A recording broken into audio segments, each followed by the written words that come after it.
Saudi पहाड़ों के मुतालिक रसूलुल्लाह सल्लल्लाहु अलैहि वसल्लम की एक और पेशन गोई पूरी हो गई।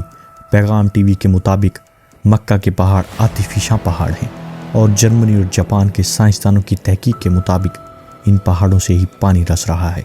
जर्मनी और जापान के साइंसदानों की तहकीक के मुताबिक कोई बहुत बड़ी ज़र्ब लगाई गई जिनसे छोटे छोटे रखने बने और इन छोटे छोटे रखनों से ये जो पानी है वो जारी हो रहा है।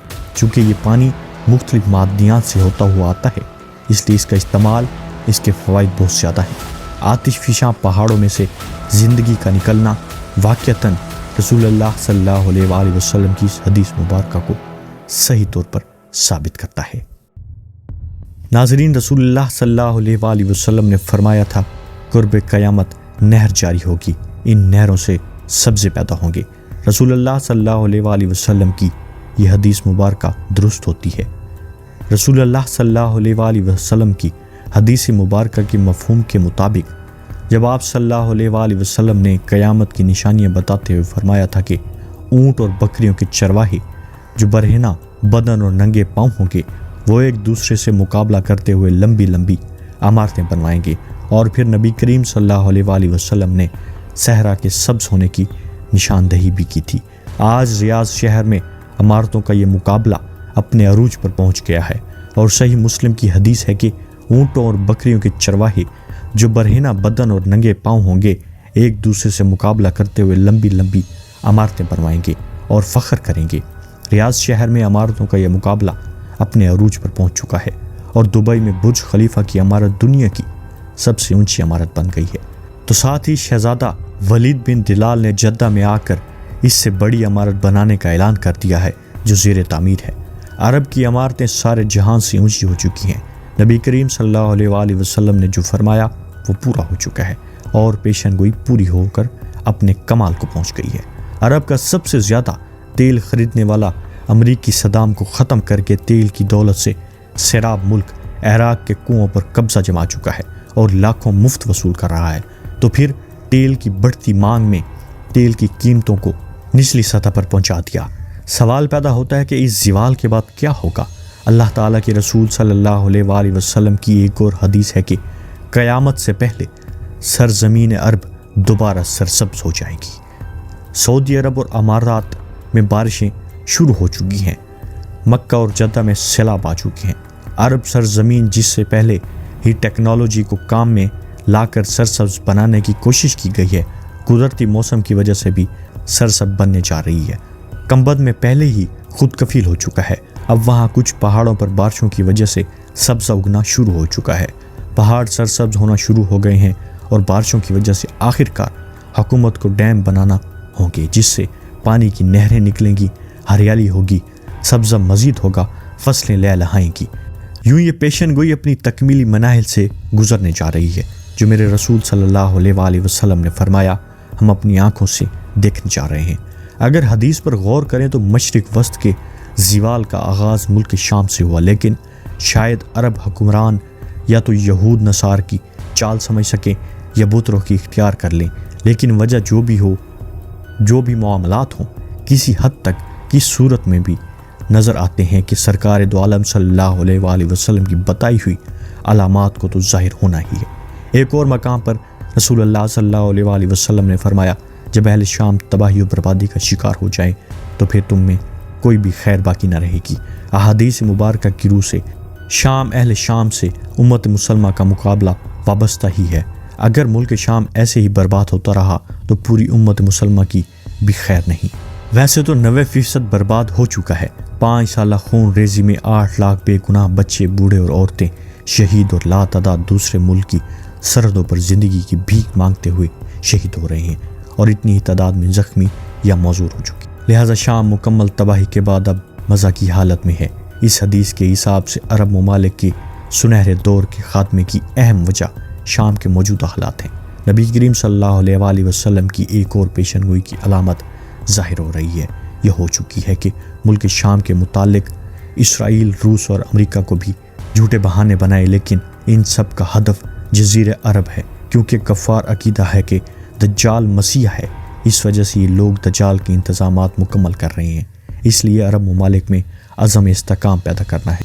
کیونکہ حضرت مہدی کے ظہور سے قبل عدل و کسارہ مسلمانوں پر قبضہ کرنا چاہتے ہیں، اور یہ ہوگا اور ہو کر رہے گا کہ سارے زمانے میں جب مسلمان ہر طرف سے مغلوب ہو جائیں گے، مسلسل جنگیں ہوں گی، شام میں بھی عیسائیوں کی حکومت قائم ہوگی۔ علماء کرام بتاتے ہیں کہ سعودیہ میں سرتوتی باقی نہ رہے گی، ہر جگہ کفار کے مظالم بڑھ جائیں گے۔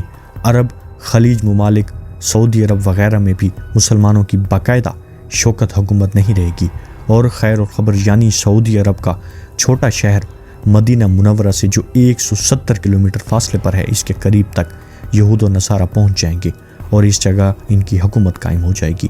بچے کچے مسلمان مدینہ منورہ پہنچ جائیں گے۔ اس وقت حضرت امام مہدی مدینہ منورہ میں ہوں گے۔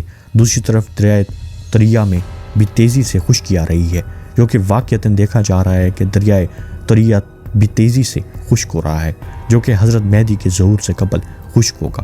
مشرق وسطیٰ کے حالات کا خصوصاً مسلمان اور ساری دنیا کے حالات کو دیکھتے ہوئے صاف نظر آ رہا ہے کہ دنیا ہولناک کیوں کی جانب بڑھ رہی ہے۔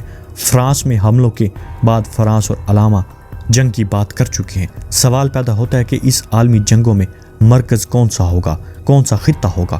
واضح نظر آ رہا ہے کہ مشرق وسط مفتح ہے کہ یہاں بھی ہندوستان اور پاکستان کی بڑھتی رنجشیں اور کشمکش سے لگتا ہے کہ حالات غزوہ ہند کی طرف لوٹ رہے ہیں، کیونکہ حضرت ابو ہریرہ سے روایت ہے کہ رسول اللہ صلی اللہ علیہ وآلہ وسلم نے ارشاد فرمایا، میری قوم کا ایک لشکر وقت آخر کے نزدیک ہند پر چڑھائی کرے گا، اور اللہ اس لشکر کو فتح نصیب کرے گا، یہاں تک کہ وہ ہند کے حکمرانوں کو بھیڑوں میں جکڑ کر لائیں گے اور اس لشکر کے تمام گناہ معاف کر دے گا۔ پھر وہ لشکر واپس رخ کر کے شام میں موجود عیسی ابن مریم کے ساتھ مل جائے گا۔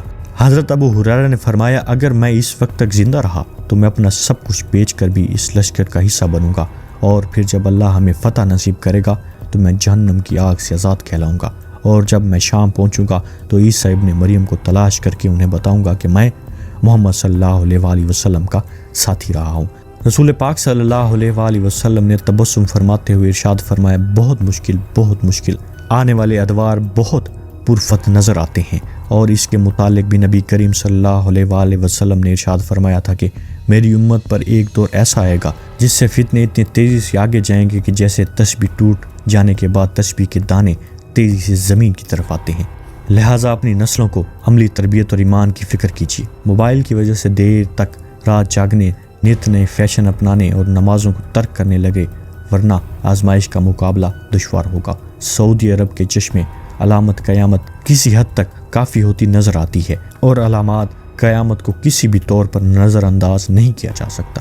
آسمانوں سے بارش تو ہوگی مگر اس سے پیداوار نہ ہوگی۔ نبی کریم صلی اللہ علیہ وآلہ وسلم نے جن علامات قیامت کی خبر دی ہے، ان میں سے ایک یہ بھی ہے کہ آسمان سے بارش ضرور نازل ہوگی، مگر اس سے زمین، نباتات، فصلیں نہیں اگائیں گی۔